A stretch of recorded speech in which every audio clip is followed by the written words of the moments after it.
So we're gonna do a little bit for the feet today to start, but of course good breathing is always essential. So let's find a seat.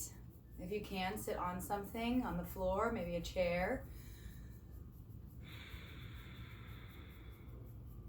Start to breathe into your ribs. Maybe we open the mouth and let go of any tension. Inhaling into the ribs. So this exercise set will essentially be one that you can start the day with. So let's come onto our backs and get started. So when you first wake up in the morning, and I'm hoping, let's see, maybe I'll turn this way so that you can see my feet and you'll still be able to hear me talk, right? So when you wake up in the morning, it's nice to move the feet. So you can point your feet and flex or flatten your feet, right? So when you wake up in the morning, getting the feet to move, right? My feet are doing a little cramping as I'm doing this. That's okay. I'm sliding my heels away from me and drawing them towards me. So I'm just pointing and flexing my feet. Now, one of the things I like to do is kind of focus on one foot at a time. Maybe do some ankle circles. Just to start here. And when I do my ankle circles, you know, I'm kind of aware of, does the rest of my leg move, or is it primarily in the ankle itself? And if you're not sure, there's another variation of this same kind of ankle circle that I like to teach, and I'm just going to switch my position so you can see me. So you could also bring the knee in, and this is great for hips, and what you're going to do is actually stabilize the hip, the knee, so that you can maximize the ankle circles. So if that's available, let's go ahead and draw the right knee in. And as I'm doing my ankle circles, I think about each toe. So if I can, I want to think about my big toe making a circle. And my ankle gets a little fatigued, and that's what we want to have happening, right? Because the idea is to build strength and flexibility around the ankle. And then I can think about my second toe, and I might go one direction and then the other direction. And it's great to do this first thing in the morning before you get out of bed, right? Check in with your breath. In through the nose. You can let go of tension on the exhale. Let go of thinking and just be in your foot. Try to feel the third toe making some circles. And it might get more challenging to think about the third toe or the fourth toe, or maybe it's the second toe on this foot.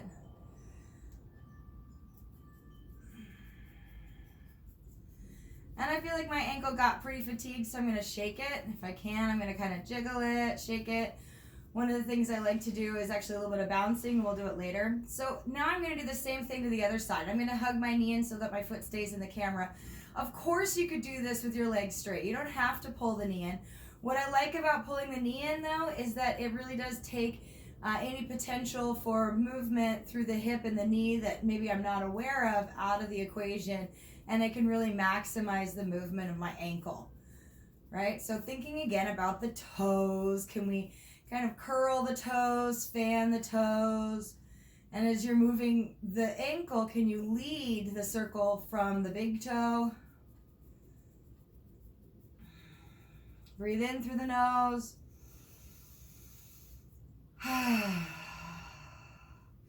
When you sigh, give yourself permission to make a little sound, especially if you're doing this in your own living room, you're in a safe place to be a little bit noisy. I think it's good to make sounds, especially if we spend a lot of time in isolation.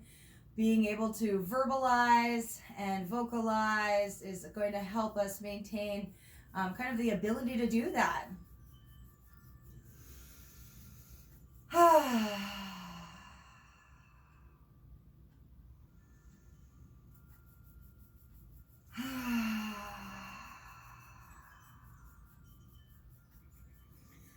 And maybe I'm thinking about my third toe at this point. I've kind of explored the second toe. Maybe it takes me a little longer. Maybe I forgot what I was doing, come back to it. Could be in your foot.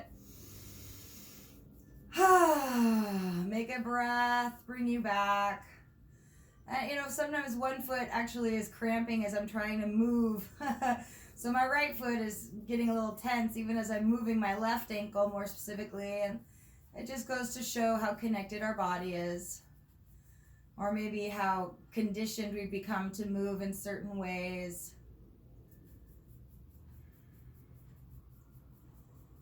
And this left ankle doesn't have a lot more to give. I'm getting to that point of fatigue.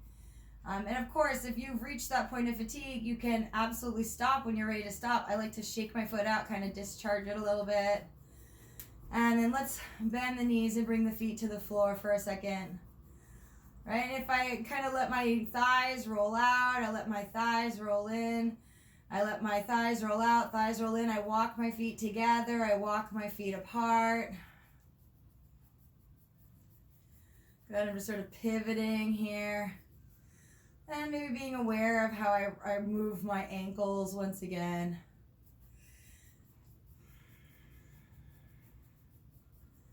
All right, so let's do one more exercise while we're here on our backs. I'm going to adjust my position so that I can see you a little bit more clearly. Fantastic. So shoulders are back, wrists are back. Breathe in again through the nose. Make it a vocal ah. We're going to feel good.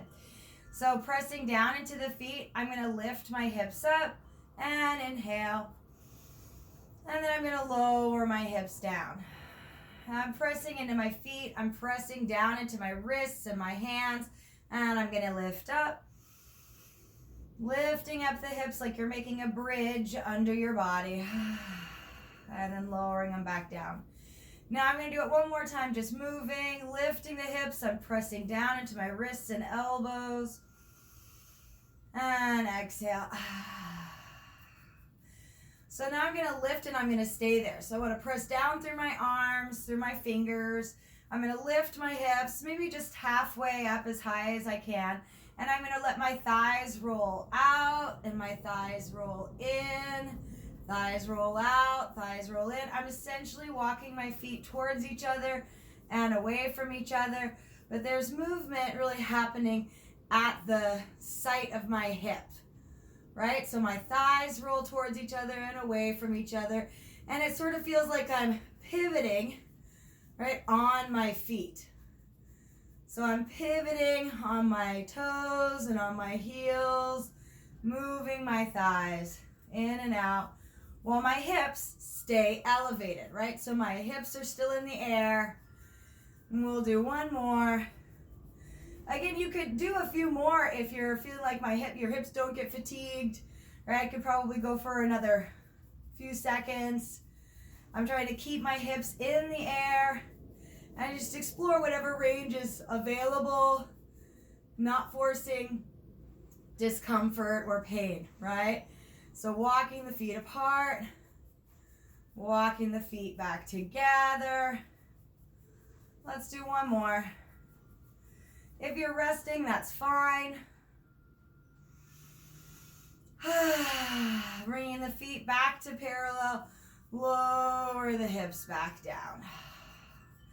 So now let's bring the left palm to the left knee, the right palm to the right knee, and I'm going to move my shoulders away from the floor, towards the floor. If I can, I'll kind of let my elbows bend a little bit, but I'm going to move my shoulders as well. And my knees, of course, I'm circling my knees with my hands. My fingers are aiming down the length of the shin. And I'm just allowing my lower back to get a little massage. I'm starting to move my shoulders a little bit. And let's do one more. All right. Now the feet can come back down. We're going to roll to one side. See if you can come up to your hands and knees. Okay? So now fan out your fingers. Let's do a little bit of balancing while we're here. So I'm going to take my right arm and just reach it back and do a few wrist circles. Try not to rotate through the chest. I'm going to see if I can reach my right arm out to the side like an airplane. I'm going to see if I can reach my right arm up at all without causing discomfort. Now I'm twisting away from the floor. And then I'm going to bring it back down to the floor. And I'm going to do it to the other side. So now my left arm is going to come back alongside my body. My left arm, my left wrist, I should say, is circling both directions. Moving all my fingers. Take the left arm out to the side. Move your hand. Totally feels different out there. And lift that left arm up. A few more wrist circles. And bring the left hand down. Take a breath. Now I'm going to lower my elbows. Okay, so you're going to see me move it a little bit so you can see my hands. So I'm lowering onto my elbows, and I want to explore kind of my wrist circles here. And one of the things that I like to, kind of the images I give myself is if I was an octopus crawling across the ocean floor, right? I could use all of my tentacles to move, and there's an absolute wave-like quality to that movement. So if I'm crawling my fingers down the keyboard or crawling my fingers like an octopus on the ocean floor, you know, I kind of notice there's some fingers that lead the way. And this is, you know, a fun one actually to do on your back as well. But even if we came up onto our knees, and let's explore coming upright onto our knees, see if we can find some good balance here, push down into the feet. And I could just let my hands kind of move along my sides. One of the reasons why I like doing it on the floor is I, again, stabilize the shoulder and that upper arm. And so now if I was an octopus crawling across the ocean floor, would I lead with my thumb or my middle finger or my ring finger? Right, I like to focus on one hand at a time, and then I might go to the other hand and just move it. You know, you could imagine you're a concert pianist, but I think ultimately the wave-like quality of being a octopus walking along the ocean floor is so much better. And we could be jellyfish, just sort of having the tentacles dangling.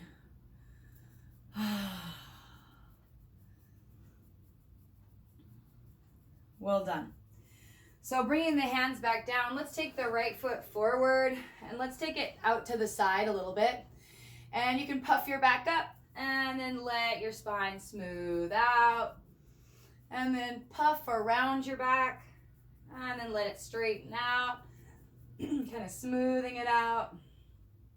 Puff the back again and then let it smooth out. Let's see if we can kind of keep that nice length, that nice sense of being smooth to the spine. Take the right hand up, and one more time. This time we're going to do some right wrist circles, reaching up again. Good, and then we'll keep the hand reaching up, and just your head's going to look down. Your head's going to look up as far as feels comfortable, and then looking down again. And then back up. And then let's bring the right hand down and bring the right knee down. One more side, and then we're going to come up to standing to do our foot massage. So taking your left foot out to the side, right hand is centered. Take your left arm up. Do a few wrist circles if you'd like. Just identify where your hand is in space, feeling like your shoulders are stacked. And then looking down to the right. It just feels like a nice stretch. Looking up to the left. I feel a stretch in my chest. I feel a stretch in my upper arm. As I reach up through my hands, I feel a stretch through my forearm, which is essentially because my fingers are moving. Right, that's where all the muscles that move our hands come from, is that lower arm. Go ahead and bring your left hand down. Now I could use my left foot to kind of help me. I could come into a squat, and then I can come all the way up to standing. Now you can use any kind of massage ball that you have for your foot. If you have, you know, a tiny ball, a little massage ball with spikes on it, that's fine. You're welcome to use that. I just happen to have this blue one handy. So find a wall or a chair to give you a little support. I have a chair kind of hidden here out of the camera that I'm going to hold on to. But I'm going to go from my big toe to my inner heel. I'm going to go from my pinky toe to my outer heel. I'm gonna make some figure eights through the sole of my foot. Oh, it just feels nice. And I could switch hands with the chair, but I'm not going to. I want to be able to stay facing the camera, but you're welcome to turn around so that you feel like you have the support you need. Often I hold the chair on the side that I'm massaging so that I feel really stable. And then I can explore a little bit more. So there's nothing wrong with being near a wall or a chair. So we did big toe to inner heel. Now we're doing pinky toe to the outer heel. And we could do some figure eights. One side, I feel like I could go both directions pretty easily. On this side, it's going to be a little different. That's okay.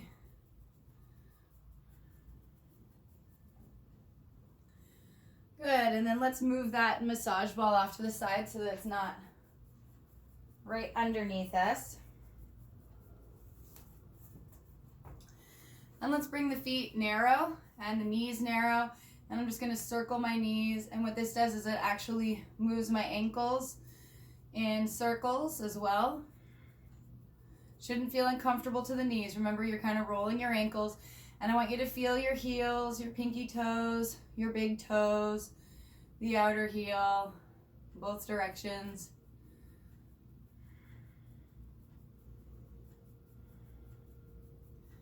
Good. So we started in the bed, essentially pointing and flattening the feet. So do that every day to kind of maintain that ankle strength and prevent drop foot and that sense of, shuffling, right? Thank you so much for joining me. Have a wonderful day.